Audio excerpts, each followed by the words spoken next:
মুক্তিত নিস্পৃহ জিতু হেহি ভকত কনমু ৰকমৈ মঘু ভকতি সমস্ত মস্ত কমনি নিজ ভকতৰ বৈশ্য ভজু হেন দেৱ যদুপতি যাৰ ৰাম কৃষ্ণ নমো হে প্ৰভু যাৰ ৰাম কৃষ্ণ নমো।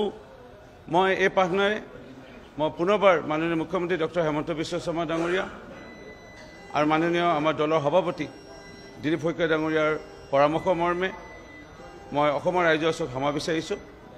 কিন্তু মোৰ বহুত দুখ লাগিল উক্ত দিনা, আৰু হয়তো চাহ জনগোষ্ঠীৰ এজন বিধায়ক হিচাপে বা ৰজাঘৰীয়া লোকসকলে যেনেধৰণে হয়তো মোক লৈ তেওঁলোকে চাগে চিন্তা কৰে আৰু মোক বাধা দিব চেষ্টা কৰে, এয়া খুব দুখ লাগিল। ইয়াৰ লগতে আৰু এটা বিষয় দুখ লাগিল, আমি দেখা পাইছোঁ সংবাদ মাধ্যমৰ বিভিন্ন চেনেলৰ যোগেদি যে মিয়ায়ো মানে মোৰ বিৰুদ্ধে এনে কোনো মিয়া বিধায়কে এনে বেয়াকৈ ক'বলৈ মোক মানে সাহস কৰিছে, সেয়া অসমৰ ৰাইজৰ ওপৰত এৰিলোঁ। আমি অসমৰ মাটি পানী বায়ুৰ লগত মিলি অসমৰ অৰ্থনীতিত অৱদান আগবঢ়াওঁ। আমি ইয়াত অসমত আমি বাস কৰি অসমত বৰঙণি আগবঢ়াইছোঁ, আৰু এই বৃহত্তৰ অসমীয়া জাতিত আৰু আমি সমাজৰ লগত আমি মিলি পৰিলোঁ। আৰু কোনোবাই মিয়া আহি পেলাই আমিও খিলঞ্জীয়াই লোক, আমাক এনেকৈ বেয়াকৈ ক'ব, ইয়াৰ বিচাৰ অসমৰ মানে ৰাইজৰ ওপৰত এৰিলোঁ।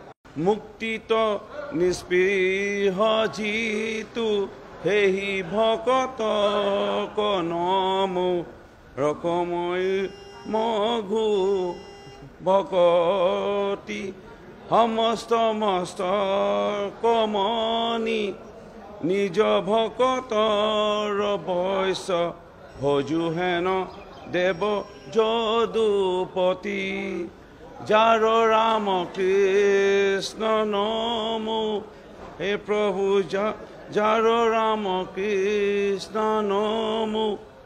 মই এই প্ৰাৰ্থনাৰে মই পুনৰবাৰ মাননীয় মুখ্যমন্ত্ৰী ডক্টৰ হেমন্ত বিশ্ব শৰ্মা ডাঙৰীয়া আৰু মাননীয় আমাৰ দলৰ সভাপতি দিলীপ শইকীয়া ডাঙৰীয়াৰ পৰামৰ্শ মৰ্মে মই অসমৰ ৰাইজৰ ওচৰত ক্ষমা বিচাৰিছোঁ।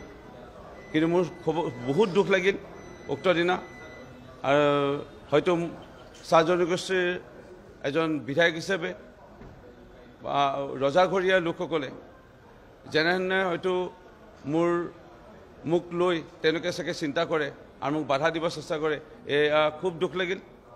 ইয়াৰ লগতে আৰু এটা বিষয় দুখ লাগিল, আমি দেখা পাইছোঁ সংবাদ মাধ্যমৰ বিভিন্ন চেনেলৰ যোগেদি যে মিয়ায়ো মানে মোৰ বিৰুদ্ধে এনে কোনো মিয়া বিধায়কে এনে বেয়াকৈ ক'বলৈ মোক মানে সাহস কৰিছে, সেয়া অসমৰ ৰাইজৰ ওপৰত এৰিলোঁ।